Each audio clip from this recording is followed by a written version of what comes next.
music lovers in Bloomfield Hills, Birmingham, Beverly Hills, Michigan, and YouTube land worldwide. You've tuned into my music show called Chopz, All Music, and my name is Kat Orlando, and welcome. Speaking to you via Bloomfield Community TV, and that's Comcast Cable Channel 18 and ATT Channel 99, and of course, like I said, YouTube broadcasting from Cape Coral, Florida. So originally, I'm in. Usually, I'm in Detroit area, Bloomfield Hills, but my husband and I, Larry, my husband and I, perform here during the winter time. So thanks for tuning in. And I'm bringing many Detroit performers onto the show with their interesting stories. But today we're going to bring on a local musician from Punta Gorda, Florida. And what a story he has. Can you imagine being a fan of a legendary artist, musician, and you're a musician and you are a fan of this artist? You learn all their music, and later, not only you are meeting them, but you are becoming them long after the artist passed. I'll let him explain it himself. So please welcome singer-guitarist from the Gordon Lightfoot Band, Andy Mauck. Hi, Andy. Howdy. Did I pronounce your last name? Mauck. Yeah, it's Mauck. Close enough. Okay. Yeah. And I was going to call you Gordon too on top of that. No. Let me be clear before we even start. There's no replacing Gordon Lightfoot. Well, true. The guy in so many ways was unparalleled, and I'm just the guy who's lucky enough and honored enough to be filling his shoes on stage with his band. So yes, absolutely. And before we go any further, let me say one thing about my host here and her husband Larry. You talk about some phenomenal musicians. Since I've seen them here, I try not to miss them. They're the best. The pure musical talent, the fluidity, the professionalism, the skills, her voice, her woodwinds, and Larry's guitar playing. It's amazing. And I know you didn't pay me to say that, Kat. You guys are just great. No, I didn't. Okay. Well, thanks, Andy. Appreciate that. And it's great to see you when you guys come around and cheering us on. You know, it's always gets us going. You know, love it. To have that feedback. Love it. Just to let everybody know what we're talking about here, that you are in the Gordon Lightfoot Band, but is not a tribute band. And the rest of the band are all the original members. The Lightfoot Band. The Lightfoot. Oh, there you go. Right there. Right. Shameless promotion here. Well, yeah. The merch. You got to have the merch. That's right. That's right. Yes, it's called the Lightfoot Band, presenting the songs of Gordon Lightfoot. Oh, okay. And it is, in fact, the same band that Gord had around him for, in the longest case, 55 years or more. Wow. These are the guys that he recorded with and toured with for the last how many decades. Rick Haynes, the bass player and our leader of the band, joined Gord in 1968. Wow! Yeah, and was with him all the way through. Became Gord's best friend, confidant, right hand man, shepherd, guardian, whipping boy, everything you can think of. He was right there with Gord all the way through. And then Barry Keane, our drummer, aside from being the number one most recorded studio drummer in Canada, hundreds and hundreds of albums from Anne Murray to the Nylons to Shania Twain. He's amazing. Since 1972, the only drummer Gordon Lightfoot had. Keyboard player joined in 79. That's Mike Heffernan. He's amazing. And then the lead guitar player is Carter Lancaster, who's been with the band for about 13 or 14 years, ever since Terry Clements passed away. Terry had been the lead guitar player since 1970, along with Red Shea. Okay. And Terry and I became friends before anything, and he was a great friend, but we lost him in about 2012.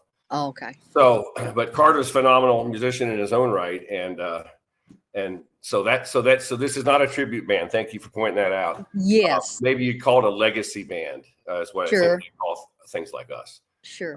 Although some legacy bands only have maybe one member of some original version of it. But this is the guys, and it was unusual in that, you know, a lot of solo artists, singer-songwriters, they have studio musicians largely on their tours and their records, and it's not the same relationship. The studio musicians are great, but to develop the sound of a song to the fullest extent, musicians that know you and are part of you and you can trust and stuff matters. And it was rare, but Gord kept the same guys largely. Every now and then on an album here and there, they'd bring in a different guy for this or that, just for some different inspirations or something. But generally, that was the same guys that created the Lightfoot sound, which is a pretty distinctive sound if you think about it. And that is unusual because, like you say, they're developing the song from the ground up with the instrumentation, not just, hey, here's the way the song goes and this is what I want, this is what I want. They're actually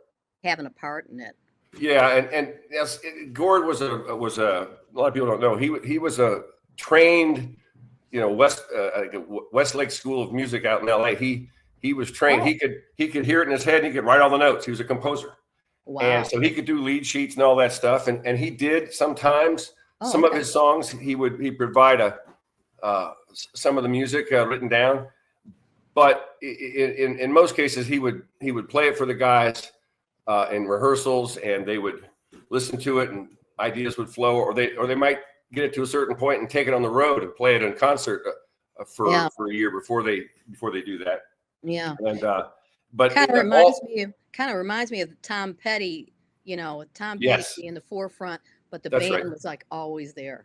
That's right. And Kenny Chesney has a lead guitar player that's been with him that in much the same way that Red Shea and Terry Clements helped create the Lightfoot sound. Kenny Chesney's guy is like that. Or Peter Mayer, you know, with Jimmy Buffett, 30 some years. You know, those guys were an integral part of the sound. And if you got a minute, I'll tell you an amazing story about the recording of one song that shows you how that works. Okay.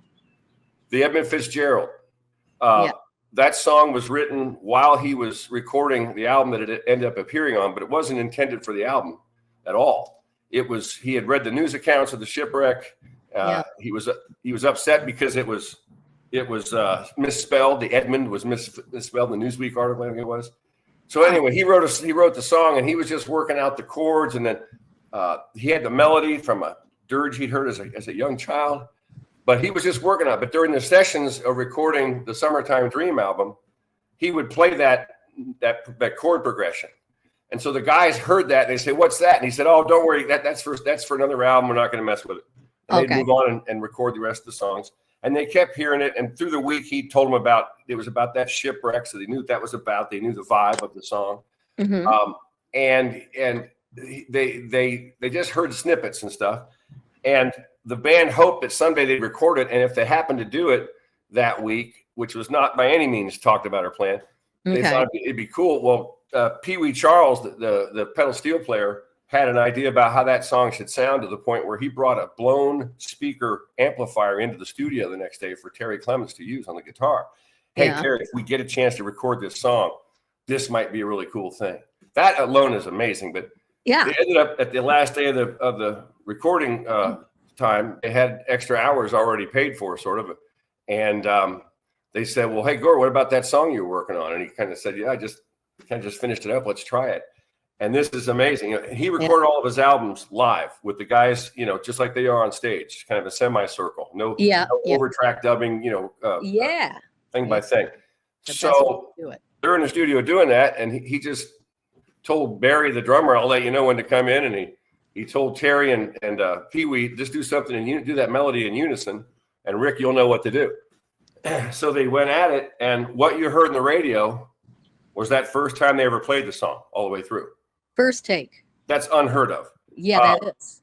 And they tried to re-record it several times that week or that day. Yeah. Always trying to get a better take. Oh, yeah. They could never improve on what they did. But that happened. The sound of that song is what made it a mega hit.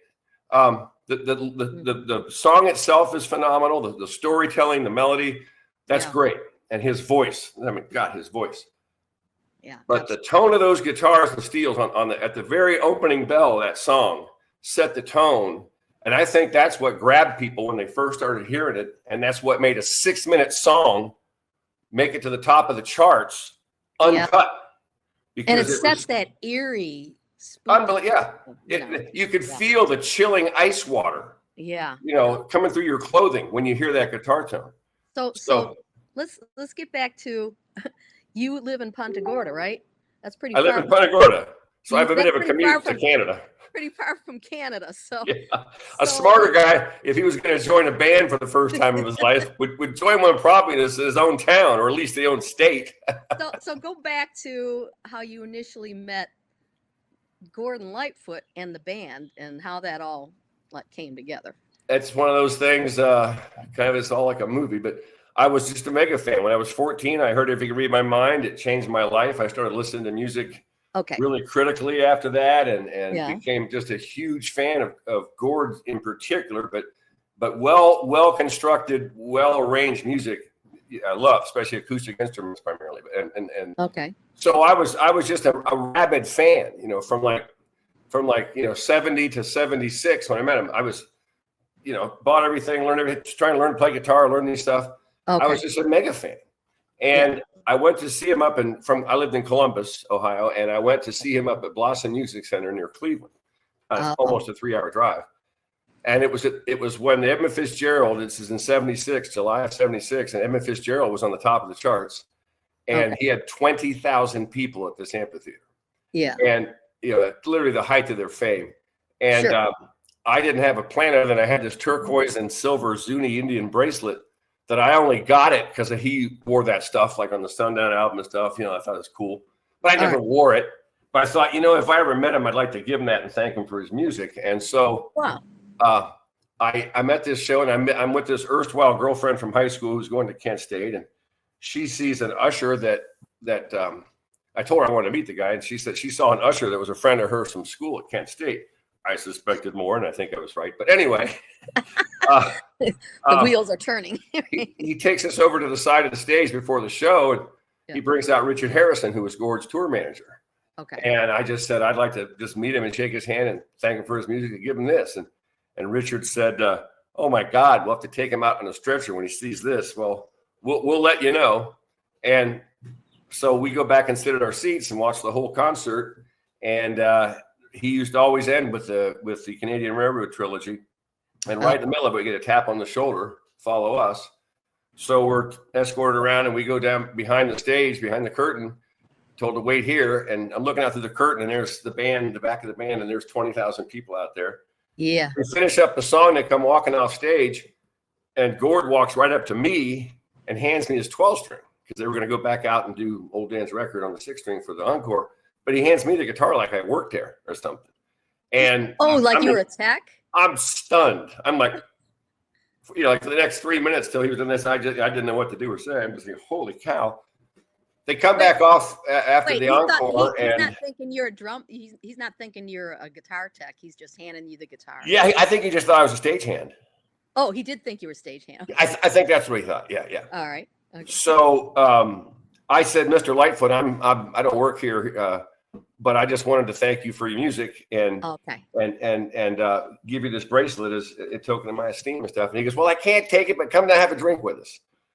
Okay, so go down there, and this was before they had the big formal meet and greet process nowadays, where there's a structure, a bunch of line of people and stuff.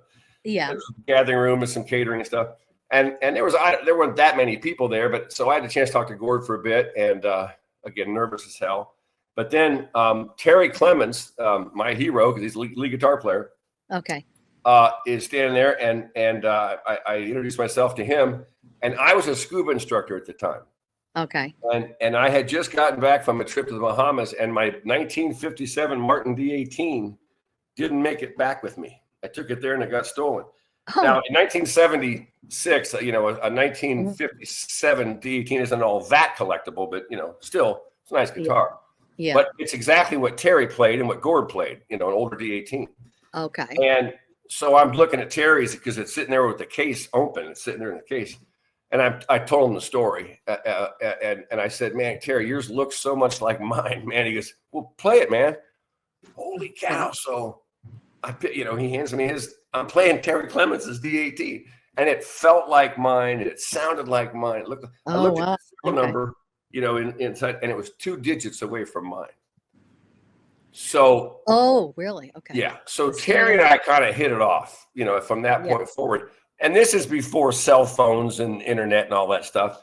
And, so there's nothing to be, I just had a great night. I met my heroes, my idols, and I drove home to Columbus just high as a kite from that experience, Okay. Wow. A year later, I go back to the Blossom Music Center, and he's back there again, still big crowd and everything. I had no contact, to get backstage like I did before. Oh, right. So I walk around the pavilion before the show, and there's a little patio out there, a little exterior thing, and there's Gordon, the band, sitting out there tuning up.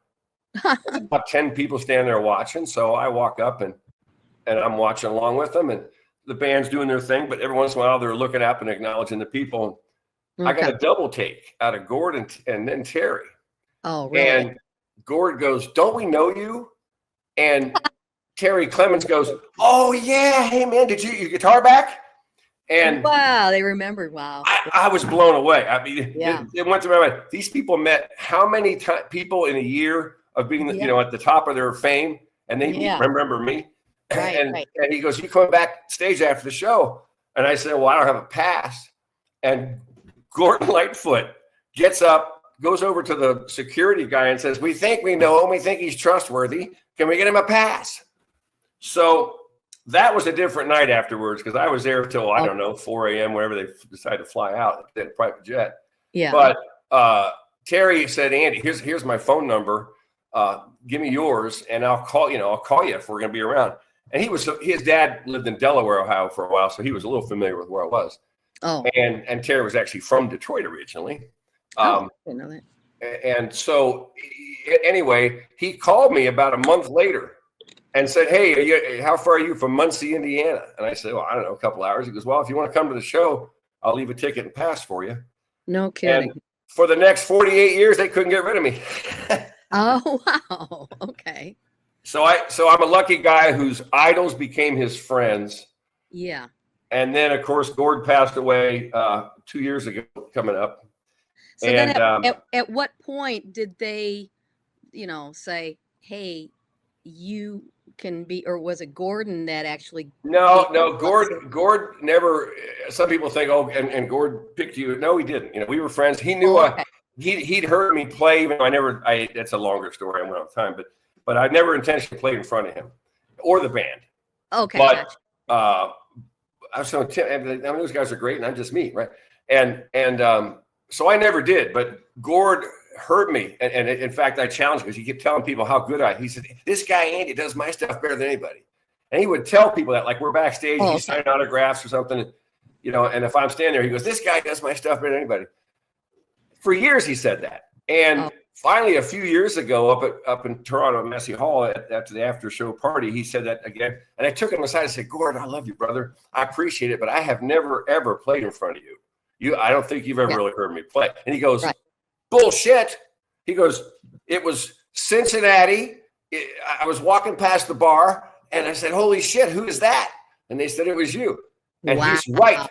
I remember that night in Cincinnati. It was 10 years before that. And I remember exactly what he's talking about. So that was pretty cool. But Gord wasn't the kind to be thinking about legacy carrying on or anything. He just wanted to play himself. He was, he couldn't perform anymore. He was going to go, and he did. Yeah. You're not thinking about that kind of stuff. No. You're living in the moment. But Rick, the bass player again, had heard me by accident one time. Okay. He walked in on me while I was playing a song at this one gathering. And when he walked in, I noticed that people were trying to talk to him, but he was just walking around sort of listening. All right. And I'm nervous as hell. And by the time I get done with the song, he's standing right next to me, and he whispers in my ear, "You don't know how good that was." Wow. Yeah. And I was like, wow. So sometime later, he called me and said, if it ever were to happen, this is 8 years ago. Yeah. If the old man couldn't do it, would you be interested? I said, "Man, I will quit what I'm doing and come up to do it for free. I love you guys. I love the music." And a lot of bands. That's nice, Andy. But we we could probably do okay in doing this, okay. A lot of bands wouldn't even consider that. Yeah. That just the artist is gone, boom, that's the end of that. But they want to keep the band. Particularly someone like Gord, who, now Kenny Rogers was banned. Kenny actually, I think what I heard, I don't know, I can't verify any of this other than if you go to the what was Through the Years, I think is the name of his legacy band, and I believe it's written in that website that he knew he was dying, and he told the band, hey, call I forget which Gatlin brother it was, but really? He used to sing harmonies on some of their albums and did some engineering. Yeah, get him and go out there and keep playing. And they are. So Through the Years is what that is. So well, I want to point out that when you're talking about Gordon and you're saying what he said, your voice goes up a couple notches, and people told me, well, our other friend Mike told me that he had this lower singing voice, but he had a higher speaking voice. To hear Gord talk, you couldn't believe. You can't talk like this. It's kind of one of these things where you talk like this, but then he sings like this. Yeah, it was a funny thing that way. That's funny like that. Yeah. It is true. But anyway, so funny in a good way. Long and short of it is that Rick heard enough, and then when he passed, the guys got together a few months later. All right. And said, hey, what do you think? And they said, well, boy, we'd love to keep going. How are we going to do this? And Rick ended up saying, well, you guys don't know, but we know who it is. It's our old friend Andy, they had me come up there, but they said, Andy, you're already part of the family. The fact that I can perform it is crucial too, obviously. Yeah. But they really like the fact that I've been family for 40 some odd years. Which is huge in itself. Instead of you're not just putting a person that sounds like you get along with the band. His daughter Meredith Moon, who's a phenomenal musician. Plug for Meredith Moon. She's a phenomenal. She's really into the old time banjo trailing stuff and that kind of stuff, and all kinds of other music. But she's touring. She's got her own little career going. She's great, and she was all for this having me come on board. And she said, "Yeah, you're perfect." And she goes, "I was afraid they were going to hire some douchebag rock star. It would have been horrible." So all these in between this time, you're playing out and performing your other material, your own songs, and not my own songs. I will never claim to be a songwriter, I've written a couple of them. One for my wife for a present that got me some pretty good mileage and wasn't all that bad. I have the utmost respect for the songwriters, all of them. The people who create those melodies and the lyrics and mesh them together, they have my highest regard. Yeah. But I covers of Lightfoot stuff and other covers of similar things and a few other different stuff. But okay. And I'd never been a professional musician, by the way, ever, until I got to Punta Gorda and decided retired. I'll see if I can get some bar gigs. So my stage training consists of about 30 or so gigs around Punta Gorda. And then boom, I'm going to Toronto and rehearsing with a world famous band. Yeah, right. Well, and then let me point out that Punta Gorda, I mean, from our experience, is a small but vital music town to me. I mean, they really keep music alive around there, and it kept us busy. So I'm not surprised it kept you busy as well, being a talent that you are. Well, thank you. I've been very, very, very fortunate to have somehow gathered a good enough following that I get booked a lot, because a bar owner doesn't really care how good or bad you are as a musician. Can you bring friends who will drink? True. Yeah. Yeah. Exactly. Bottom line. Right. Yeah. But it was invaluable to me. I couldn't have accepted that offer to come up and play with those guys or try out for it. Even had I not had enough experience with live performing through a PA enough to that wouldn't have thrown me for too much for a loop. Yeah. And it was just getting over the nerves. And that's what gets me about some of these talent shows, not to get off on that tangent too much, but you throw somebody up there in front of thousands of people, live TV and all that, and all of a sudden they think they're qualified, and they skip like 20 some years or 30 years of being in front of crowds and Yes. and Yes. all. Well, it's kind of funny because I have a guilt complex, always will, about this, in that all my dearest friends and my sister are musicians who have been playing the bar scene for 40 some odd years, wishing to get concert slots, right? Yeah. I walk in first. My sister's response was, "You asshole." She is, Cece Artemisia is my sister, and she, just like Gord was my influence, Bonnie Raitt and Joni Mitchell were her big ones. Oh, right. But she started writing songs as a teenager, and she still writes songs and has put out a number of things. Has been, really great artist in her music. Yeah. Phenomenal singer-songwriter. Phenomenal. You'll dig it. You'll hear her someday. She was in Punta Gorda a few weeks ago visiting. Oh, yeah, that's and for the first time ever. Was that at the Heritage Park?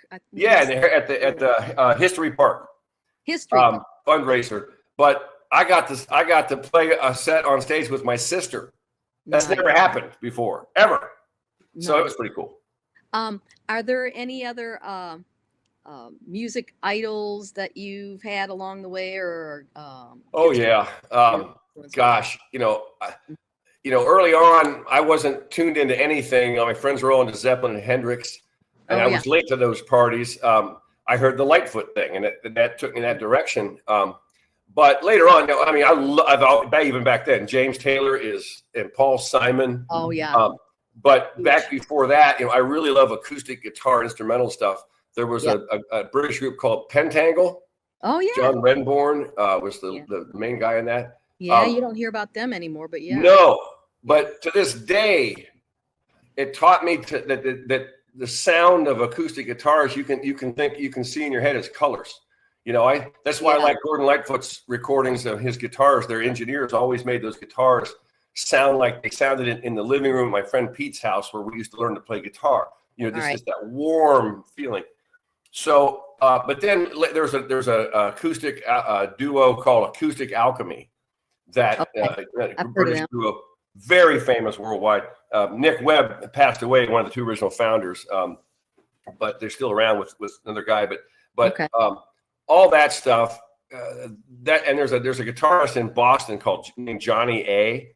Yeah. And he's, again, an instrumental guitarist. He's electric primarily, but I have more idol musicians than I can name here. So sure. I know you can go on for. I'm saying here. And then there's this guy, Larry Pinho in Punta Gorda, one of my favorite guitar players. There you go. Me too. So we're kind of running out of time here, which doesn't fly by. I tell you. Yes, it does. But any Lightfoot shows coming up? The last week of the month, we're going to be at Iron Horse in Northampton, Massachusetts. Okay. And then the next night in Homer, New York, and then 2 nights later in Rochester. Yeah. Then we have about 25 or so lined up through Canada, and including the West Coast, Vancouver, and some 4 or 5 shows out that way. That'd be my excuse to go to Vancouver. I was telling you. There you go. That's the first or second week of November. I would go all the way out there. But we've got a few U.S. shows lined up. It'll all be. You can go to, by the way, some more promotion. Yes. TheLightfootBand.com. TheLightfootBand.com. All right, got that, everybody. And also your Andy Mauck Music on Andy Mauck Music at Facebook. That's right. Great. All right. Well, thanks, Andy, for joining me on here and telling us those great stories. And we'll see you around Punta Gorda. And everybody, tune in to the LightfootBand.com site and check Andy out. You're also on YouTube, right? Yes, you can find a lot of our videos on YouTube, the Lightfoot Band. Yes, and I'm going to put a few. Now they weren't. We didn't have professionals hired to do that, so it's some cell phone stuff. But some of them are pretty good. Shar Westbrook does a lot of that. Okay. And she manages the Lightfoot site, the Gordon Lightfoot site. She was good friends. So anyway, we're going to try to put a few, one of you and one of the whole band at the end of this segment right here. So okay. All right. Well, thank you so much, Kat. What a pleasure it's been. We really appreciate the attention. Thanks for sharing your stories, Andy, and everybody on Chopz, thanks for joining in and watching, and we'll see you all soon. Okay. See you soon. Bye-bye.